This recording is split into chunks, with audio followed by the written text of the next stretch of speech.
हरे कृष्णा। आइए थोड़ा बात करते हैं राहु केतु के बारे में। बहुत से लोगों का कन्फ्यूजन होता है राहु केतु हमारे कुंडली में क्या रिजल्ट देते हैं, ये कोई ग्रह हैं या कोई ग्रह का कोई पार्ट है या कोई केवल एक छाया मात्र है। तो बहुत सारे लोगों का कन्फ्यूजन रहती है। तो आइए बात करते हैं कि राहु केतु हमारी कुंडली में करते क्या हैं और ये होते क्या हैं। देखिए, बहुत ही इसको आराम से समझिए कि राहु केतु हमारे कोई ग्रह नहीं है। वो केवल एक, देखिए, राहु हेड पोर्शन है, सिर है, और जो केतु है वो बॉडी है।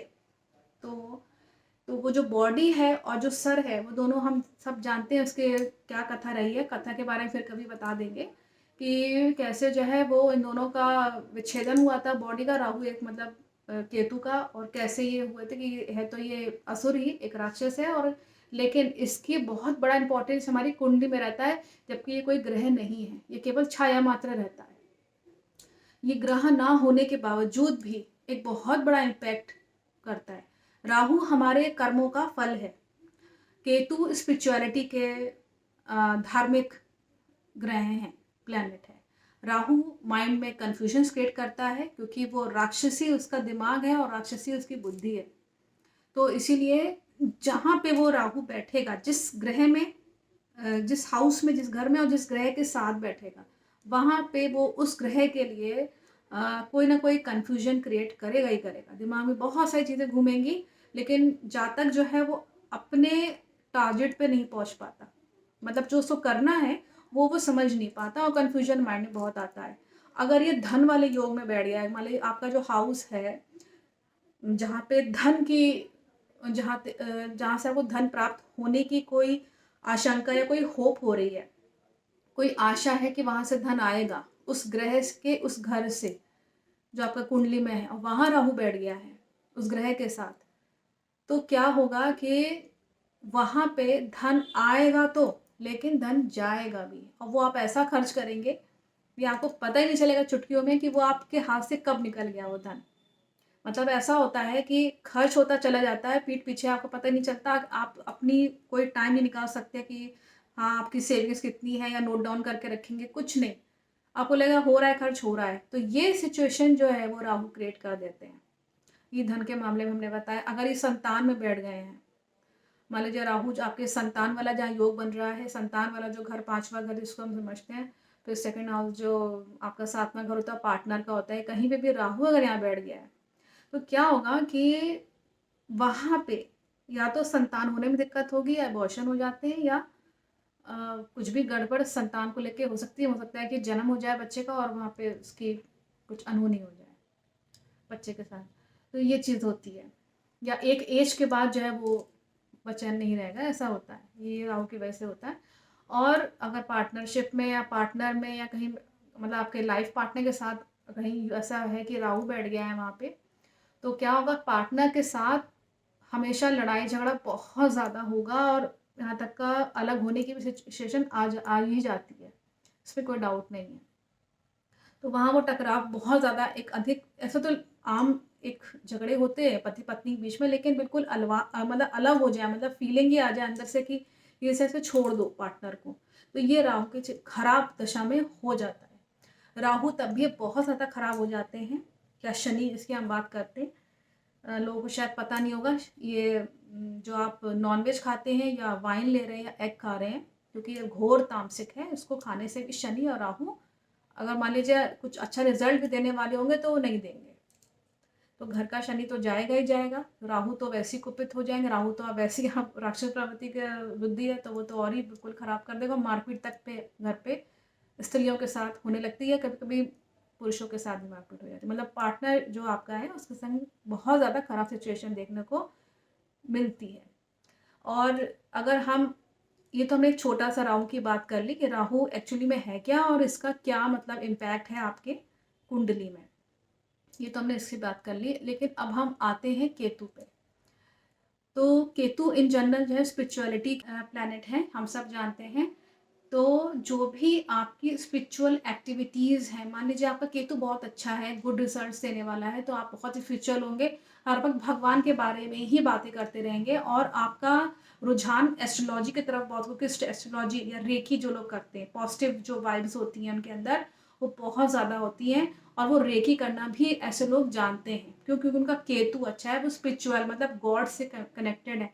ऐसे लोग बहुत धार्मिक होते हैं और इतने धार्मिक होते हैं कि आप ये समझ लीजिए कि कहीं दिखावा नहीं करेंगे, लेकिन वो गॉड को बहुत मानते हैं। तो ऐसे लोग हमें समाज में कम ही देखने को मिलेंगे जो दिखावा ना करें और धन अर्जित ना करें। ये चीज़ इसमें दिखती है कि उन लोगों में कोई लालच नहीं होता है। किसी ने दान कर दिया तो ठीक है, नहीं किया तो कोई बात नहीं है, क्योंकि उनको मालूम है कि अंत में परमात्मा ही सब कुछ है। तो केतु जिसका स्ट्रांग होगा, ऐसे लोग बहुत स्पिरिचुअल होते हैं और ये कभी-कभी ऐसे लोग थोड़े से, क्योंकि केतु ने बताया ना बॉडी है, केवल हेड पोर्शन नहीं है। तो अगर कोई काम नहीं भी हो रहा है तो छोड़ देंगे। उनके छोड़ने का, जैसे आपने कई लोगों ने सुना होगा कि अरे छोड़ो ना, क्या करना है, उसके पीछे क्यों पड़े रहना है। तो वो चीज़ यहाँ पे रहती है उन लोगों के नेचर में कि वो लोग का दिमाग बहुत ज़्यादा किसी चीज़ को लेकर के कॉम्प्लेक्स सिचुएशन में वो फँसते नहीं हैं कि किसी के पीछे एकदम पड़े रहें और दिमाग इतना लगा दें कि बिल्कुल बाद में फिर उनको लगे कि छोड़ दो। ये सिचुएशन आपके केतु की वजह से होती है। ऐसे लोग के, जो लोग जातक हैं कि छोड़ देने वाली एक हैबिट, तो ये चीज़ है। केतु हमने बताया कि बहुत बड़ा इम्पैक्ट हमारे पिछले जन्मों का जो कर्म है, ये राहु और केतु दोनों ही हमारे कुंडली में बताते हैं। जैसे मान लीजिए राहु कहीं आपके शुक्र के साथ आपके पार्टनर वाले 7th हाउस में बैठ गए, तो वो कहीं न कहीं दिखाता है कि कुछ ऐसा आपने पिछला जन्म कुछ किया है कि किसी पार्टनर का या किसी हस्बैंड वाइफ के बीच का या किसी लवर्स के बीच का रिश्ता या तो आपने तुड़वाया था या कोई इश्यू क्रिएट किया था आपने। तो वो आपको कर्मा मिला है इस जन्म में कि आपके संग शुक्र के साथ राहु और 7वें घर में बैठ गया। 7वां घर पार्टनर का होता है, पार्टनरशिप का होता है, तो बिज़नेस भी ठीक से नहीं चल पाएगा। अगर पार्टनरशिप बिज़नेस चल रहा है तो वहाँ नहीं। हमने एक एग्ज़ाम्पल बताया कि शुक्र और राहु की अगर युति उसमें 7th हाउस से बन जा रही है तो ये सिचुएशन होती है। और अगर केतु है, तो केतु भी पास्ट लाइफ को दिखाते हैं, कितना आप स्पिरिचुअल थे, कितना आपका रुझान था भगवान की तरफ और कितने आप धार्मिक थे, धार्मिक कर्म कितने किए, धर्म वाले कर्म जो कर्म होते हैं जिसमें आपका धर्म बढ़ता है वो कितने किए, ये सब आपके केतु का पिछले जन्म में जितना किया होगा ना वो वहाँ पे उतना फल दे देगा आपको। किए कि नहीं किए ये भी दिख जाएगा। क्या हुआ था पिछले जन्म में, किस लिए सब ये सिचुएशन अब इस लाइफ में खराब हो रही है, और राहु केतु से पता चलता है। जो भी कर्मा करके आप आए वो मतलब वो कुंडली में दिख जाएगा आपके राहु केतु की वजह से।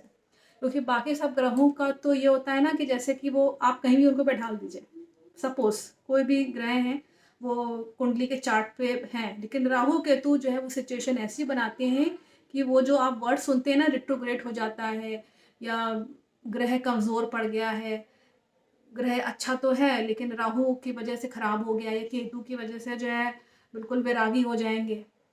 क्योंकि केतु जो है वो वैरागी बना देता है बिल्कुल एकदम इंसान को, क्योंकि उसकी कोई इच्छा ऐसी रहती नहीं है। तो वो अगर मान लीजिए उसको कोई चीज़ मिल भी रही होगी तो वो कहेगा कि अरे छोड़ो नहीं करना, उसका मन ही खराब होगा एकदम बिल्कुल। क्योंकि वो गॉड से जुड़ा हुआ है, उसको भौतिक चीज़ों को लेके इतना ज़्यादा वो परेशान नहीं होगा। और अगर हो भी रहा है तो भी कहेगा कि मेरे किस्मत में यही लिखा था तो हम क्या करें। थोड़ी धार्मिक वाली फिलोसफिकल बातें वो होने लगती है उसके साथ। ये चीज़ उसके इंडिकेशन है कि पिछले जन्म का कोई कर्म है, इसलिए उसकी ऐसी बुद्धि बनी है कि वो अब ये सिचुएशन झेल रहा है। एक तरफ तो झेल रहा है और एक तरफ धार्मिक चीज़ों को भी करने के लिए वो प्रेरित हो रहा है। तो एक एग्जाम्पल हम बता रहे हैं, अदरवाइज बहुत सारी चीज़ें हैं। कुंडली तो ढेरों होती हैं लोगों की, लेकिन सब अच्छा चलता है, लेकिन राहु केतु आकर के उसमें कर्मा जो आपका कर्म है वो आपको भोगना है, केवल इसकी वजह से उत्कृष्ट जन्म भोग है। इसलिए इसको पास्ट लाइफ का भी रिलेशनशिप जो था आपका, जो भी राहु कर्म रहा होगा उसका ये बहुत बड़ा इम्पैक्ट कारण है, मतलब समझ लीजिए ये रीज़न है राहु केतु आपकी कुंडली में।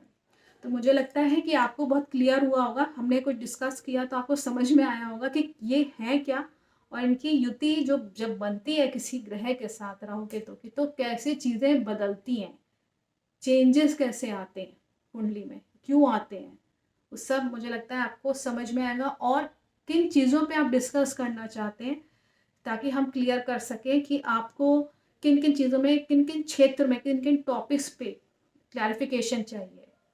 एक जेन्युइन क्लैरिफ़िकेशन जो कि आपको सही दिशा दिखा सके। कोई भी टॉपिक जो आपको लगता हो, केवल एस्ट्रोलॉजी का ही नहीं, मान लीजिए टैरो रीडिंग का है, टैरो कार्ड से रिलेटेड कोई कन्फ्यूजन्स हैं, कोई भी टॉपिक आप चाहते हो ज़रूर से मुझसे कमेंट में लिखिए। मैं उसको जो है वो लेके आऊँगी वीडियोज़ में, और अगर वो प्रश्न ऐसा होना चाहिए जो कि नॉलेजेबल हो, मतलब दूसरों को भी नॉलेज देने वाला हो। तो प्रश्न को भी मैं देखूँगी कि किस तरह का प्रश्न है आपका, क्योंकि वो उसके अकॉर्डिंग ही हम वीडियो बनाएँगे फिर। तो देखते हैं आगे आप लोग क्या कमेंट्स आते हैं। Thank you so much.